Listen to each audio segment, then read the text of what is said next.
Is it time for recess yet? I'm so glad you found time to join us here on the Childcare Director's Chair, where Erica Sacoccio shares her best practices that she's refined through her passion of directing childcare centers over the last 23 years. From parenting interaction, systems to save you time, money, and stress, to profitability. She shares it all from the Childcare Director's Chair. Today's episode, we are going to talk about positive work environments. And before we hop into that, I really wanted to start with a quote that I read that I really liked, and it's from David Cummings, and he's the co-founder of Peridot. And he says, corporate culture is the only sustainable competitive advantage that is completely within the control of the entrepreneur.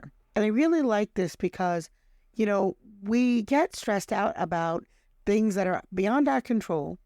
We can't really control the economy. We can't control many factors that are around us. But we can control what our company culture is, what our school culture is. And so I wanted to just take a few minutes today to talk about what are some of the things that we can do to really create a strong company culture and a positive work environment for our team. Well, the first thing, it starts with you. You have to be a strong leader. You have to be able to motivate your employees, mentor their growth, and give them some guidance towards their success. And so there's many ways to do that. And you can create a coaching program. You can offer one-on-one sessions with you. You can observe in their classroom and then give them some ideas on best practice that will help them become better teachers. And sometimes it's not even the teaching part. Maybe it's they need a little motivation on taking a break or being more patient or setting up a classroom. They could be great with the kids, but maybe they struggle in other areas. Or maybe it's how to get along with other coworkers in the program, or how to work with difficult parents. But it really does start with you. You have to be a strong leader, because if you're not leading your team, nobody else is. And so that's when things kind of go awry. So I want to say start, number one, being a strong leader. Number two is be transparent. When you are struggling as the leader, let your team know. And it could be, you could be struggling financially. It could be struggling with enrollment. It could be not meeting your FTE. It could be about struggling with rehiring employees. But when nothing's hidden and you're very transparent, it does very much foster trust within your team. And when you have trust and you show that you are a human and you are vulnerable too, your team will really respect you much more. And they also really want to help you more, because as human beings, we like to help other human beings. That's just, kind of part of what we typically do, especially those who are caring and nurturing, such as teachers are. In going with the transparency, I'm going to say you also want to make sure that you let people know that mistakes happen. And so when you have a culture that allows people to try new things, to take some risks, make some errors without being fearful that they're going to be in trouble, that also contributes to an environment where everybody feels safe to voice their opinions, to make some decisions.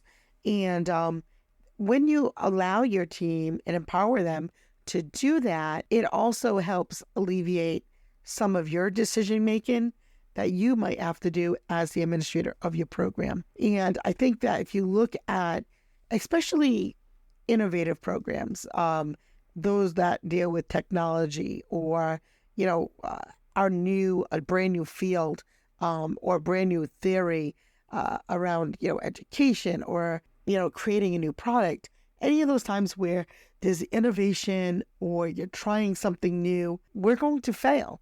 There's going to be trial and error. So make that be part of your company culture. Let your teachers know it's okay to try new teaching practices as long as they are aligned with your school's philosophy and their best practice. Make sure that they know it's okay to try new things. You want to also help your employees with coming up with new ideas outside the box. And this is especially, I think one of the fun places to do this is when you're creating your outdoor learning environment. Typically, programs use outside for gross motor activities, which is, certainly a great deal of what we use it for, but allow them to be innovative in different things that they can do outside. Can we do a story outside and bring the art materials outside and just think about new creative ways that they can use the materials in different spaces outside of the box. So encourage that innovation. And you want to make sure that when you do that, you really give them that room to grow. You want to make sure that you're not micromanaging everything. Definitely give your team the tools that they need to do their jobs. Give them the training that they need to do their jobs. Give them the support that they need, but then step back. Allow them to make their own mistakes. Allow them to work through the process in the way that feels good for them. And we tend to, especially leaders who really love their team, we tend to just hop in and go, let me show you. This is how I would do it, right? But they're not going to learn that way. Just like children don't learn that way. They need to have hands-on experiences.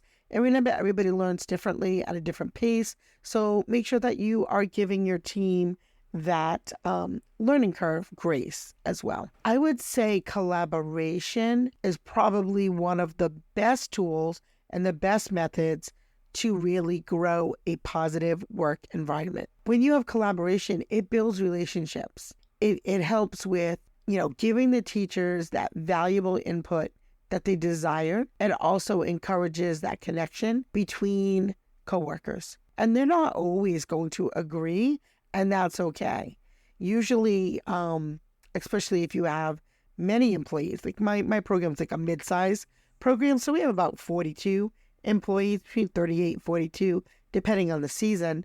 But incorporating that collaboration, and not just with the two teachers in the same classroom, but other classrooms. So maybe having your preschool team work with your toddler team, who also works with the infant team, and, collaborating on what things they can do within the classrooms to build children's growth and development. And then what things can they do in terms of the program to make the program better. So their ideas are always ones that I love. So, really foster that collaboration, and it makes people feel really valued. Seeing the big picture is something that is very important. And so doing things like company retreats or strategic planning meetings together, or having a business consultant come in and sharing, where the company is now, where you see yourself going in the next year or the next 5 years, that really does help your employees contribute to the greater good. And they have that pride and passion to be part of that mission and be a part of making a difference in the program. So I think sharing that big picture through multiple ways, and you can't just have this big hoorah and then, that's kind of the end of it. It has to be something that's part of your everyday operations, part of your everyday or weekly staff meetings, those one-on-ones. They should all be connected to that big picture. And we usually have a strategic planning meeting for our staff every year in January. Unfortunately, this year we did not. But as we, head towards the beginning of the next year, I can't even believe the year's already almost gone. But we're in mid-October right now. But as we head into January, we certainly will be doing a strategic planning meeting this year. So many things have changed. The industry's changed. The staff have changed. So many things. We'll probably think about how we're going to have a preschool room turn into a state-funded pre-K room. And that's definitely one of the things. I think we may be expanding our before and after school services. Although we do have a great deal of before and after school services, I think that we will be creating something that is a wraparound care for the families who are in state-funded pre-Ks or universal pre-Ks that do not offer wraparound care, do not offer summer care, do not offer vacation weeks. But sharing that big picture with your team, having them be part of that, and being able to feel prideful and full of pride about contributing to that, and then watching their ideas unfold and become reality is really just an amazing way to build people's buy-in into your program. And certainly, do the fun things too, the pizza parties and the muffins for breakfast. And those are all little things that add up. But the real big things are really people want to go to work and they want to feel like not only productive, they want to feel good about their thoughts and ideas. They want to feel like they're contributing. They want to feel like good about their work. And so that's your job. At the top of your list, that is your job as the leader, the CEO, the owner, the director, is to make people feel good about the work that they're doing. So we can roll that into, let's make sure that we're celebrating when we are hitting those goals, when we are hitting the FTE, when we are, enrolling, or we get a positive review from a family that says, I've only been there for 2 weeks. Your team has went out of their way to make my family feel welcome. We feel like we're already part of a community. So celebrating those pivotal moments. Your teachers have, earned a new certificate, whatever that is. Make sure that you're celebrating, because it is so easy to get sucked into the what's not right, what we didn't hit, what goals we didn't make, that we overlook the things that we did do. And then, always, I think, to continue to grow your team. And I think where a lot of programs miss the mark is actually at the teacher assistant level. And I feel like they do pour a good deal of time, money, and energy into maybe their admin team. They often are the ones that get to go to conferences. They're often the ones who get to be part of work groups and workforce panels and things like that. And your lead teachers, again, usually are the ones that get to go to specific workshops or trainings or get certifications. And the TAs typically are the ones left back holding down the fort. And to me, I always love to say, today's TA is tomorrow's lead, who could then be the next director, childcare, education coordinator, or even perhaps own their own center one day. So continue to always be building up your team and giving them the leadership qualities that they need to be successful, not only in work, but in life. So I hope that was helpful. I've been talking a lot lately and really enjoying what we're doing. And I do have some exciting news that I would love to share with you as well. Speaking of strategic planning meetings, if that's something that you've thought about doing for your program, but you're not sure where to get started, I would love to connect with you. You can send us an email. You can send us a message through our Facebook page, which is the same name, Childcare Directors Chair. You can send us an email. You can give us a call. All that information is right on our website, which is www.childcaredirectorschair.com.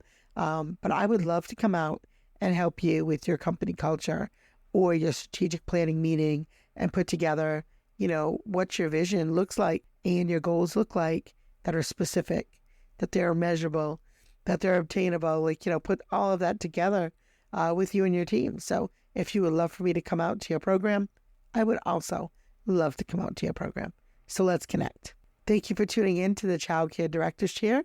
I am your host, Erica Scocchio, and I hope you have a great day.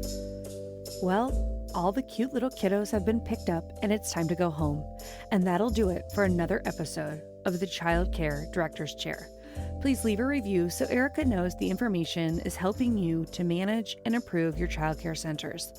Remember to subscribe to get the latest episode from Erica's Childcare Director's Chair.